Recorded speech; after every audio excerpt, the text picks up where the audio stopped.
Into the Sefer Ein Yacov, a very fascinating Sefer, a very fascinating book because it goes into a recompilation of the the ethical and moral teachings of the Talmud. And of course, we completed what Rabbi Abraham ben Maimon had talked about in understanding a lot of the symbolisms of the Aggadic literature.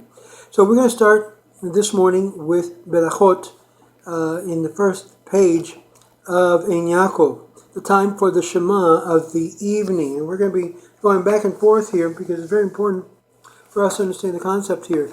In Berachot, starting from 2a, from what time may a person begin to recite the Shema of the evening is the question, the time of the Shema for the evening. And we have here, the Mishnah begins with the Shema of the evening according to the Torah. The day begins with the preceding evening, as it states in the Parsha of Berachot, Genesis 1:5, and it was evening, and it was morning, and it was one day. So we understand the day, how it's broken down. It starts in the evening, and then the day, and it's considered as one day. Now, from that time that the priest enters into eat the teruma until the end of the watch, so says Rabbi Eliezer. But the sages say you are allowed to recite the Shema until midnight. Rambam Gamaliel says until the first ray of dawn appears. So let's take a look at a couple of things here. The teruma was elevated is the agricultural offering a farmer is required to give to the Kohen. As it says, you must give the first portion of your grain, Deuteronomy chapter 18, verse 4. Since the teruma is sacred, a Kohen who is ritually unclean, for example, if he had leprous mark or had touched a dead animal, is not allowed to eat teruma unless he had it immersed in a mikveh and waits until nightfall, after which he can then eat of the sacred offering, which was his portion. Leviticus chapter 22, verse 6 through 7.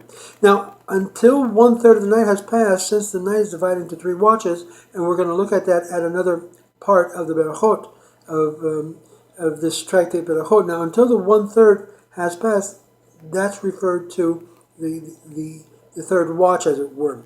Now, about an hour and a half before sunrise, says the Rambam, Rabbi Eliezer and Rabbi Gamaliel differ in the interpretation of the Torah's word, which you're going to see is very common. And when you lie down, Deuteronomy chapter 6, verse 7, Rabbi Eliezer explains them to mean when you go to bed. Therefore, he says that at the time it expires the first time of the first watch. Rabbi Gamaliel understands this to mean when you sleep, and hence he fixes the whole night as the time to recite the Shema. Now, we go back and we take a look here. It happened that one day that the sons of Rabban Gamaliel came home late at night from a wedding feast and told him that they had not yet recited the evening Shema. And he replied, if dawn has not yet broken, you must still recite it. Rabbi Gamaliel continued, the Shema is not the only case where the sages permit something only until midnight, although they really hold that its time extends until dawn. But as a general rule, whenever the sages says until midnight, the mitzvah may be performed until the break of dawn. The mitzvah of burning the fat and the pieces of sacrifice on the altar must be performed until the break of dawn. Similarly, the offerings that must be eaten on the day that they were brought, such as thanksgiving offering, sin offerings, guilt offering, must be eaten before the break of dawn of the next day. The Gemara asks, if the sages hold that the Shema may be recited until dawn, why did they say that it may be recited only until midnight? The Gemara answers, in order to keep a person away from transgression, because he may procrastinate and sleep the whole night and miss the saying of the Shema. Now the Gemara asks, let's see, when did the priest enter to eat teruma? When the stars come out. Then why does the Mishnah come straight to the point and says you are allowed to begin to recite the Shema from the time the stars come out? The Gemara answers the Mishnah using the wording associated with the Shema with the eating of the teruma in order to teach us something in passing, that a priest is allowed to eat teruma as soon as the stars appears, and that he does not have to wait until he has brought his compulsory forgiveness offering on the next day, because the fact that he did not yet bring the forgiveness offering does not disqualify him from eating teruma. And so we have been taught, as it says in the verse, At sunset he will be clean, Leviticus 22, verse 7, which means that he must wait only for the sunset to eat teruma, but he need not to wait until he has brought his forgiveness offering. Interesting note, we read, this is based on Sifrei Emor, on the passage of Emor.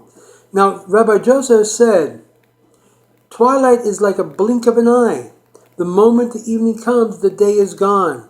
It is impossible to fix its exact time.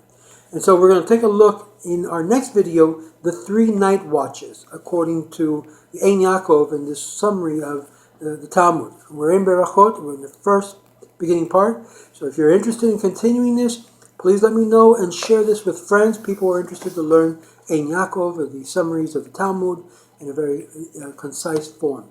Shalom Aleichem.